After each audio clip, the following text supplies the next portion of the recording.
news now. The flame-lighting ceremony was held in Greece for the 2008 Beijing Games. And this year's ceremony may be remembered more so than in past years, as the event was briefly disrupted by pro-Tibetan protesters. The flame was lit using the sun's rays at a ceremony in ancient Olympia. The pro-Tibetan and press freedom activists disrupted the ceremony by running onto the field and protesting for justice. At least 7 people were detained by police. The protests come as the International Olympic Committee president, Jacques Roger, states he is engaged in silent diplomacy with Chinese authorities as the Games approach.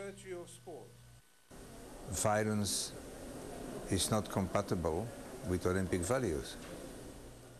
He says the IOC is a sports organization that does have deep concerns about the violence in Tibet, but can do no more than join world leaders in calling for a peaceful resolution.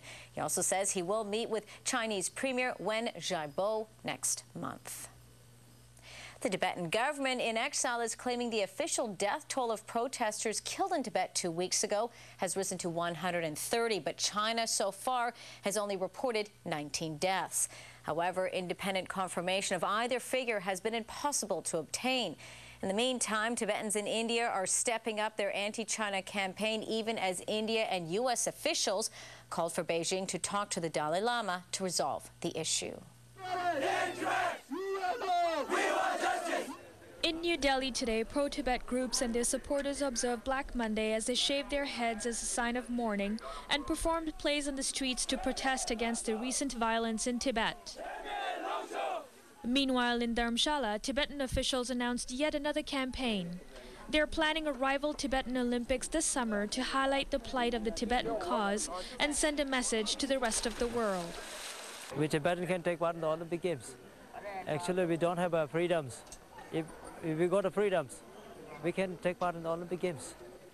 The Tibet Olympics, an 11-day event that will be held from May 15th to the 25th, has its own torch that has traveled as far as Sydney, Taipei, and Tokyo, and will also travel to the US, Brazil, and Tel Aviv. But organizers say it will not be taken to China for fear of confiscation. Meanwhile, during a meeting in Washington with the Indian Foreign Minister Pranab Mukherjee, U.S. Secretary of State Condoleezza Rice urged China to engage in talks with the Dalai Lama as the only way to achieve a sustained process to deal with the problems in Tibet. The Dalai Lama could play a very favorable role given his belief in nonviolence, given his stated position that he does not seek political independence for Tibet, and given his unassailable authoritative moral stature, not just with the people of Tibet, but with people from around the world. China, however, has repeatedly accused the Dalai Lama of orchestrating the pro-Tibetan protests. Meanwhile, in Nepal, police arrested about 250 protesters as they tried to march towards the United Nations office in Kathmandu during an anti-China rally.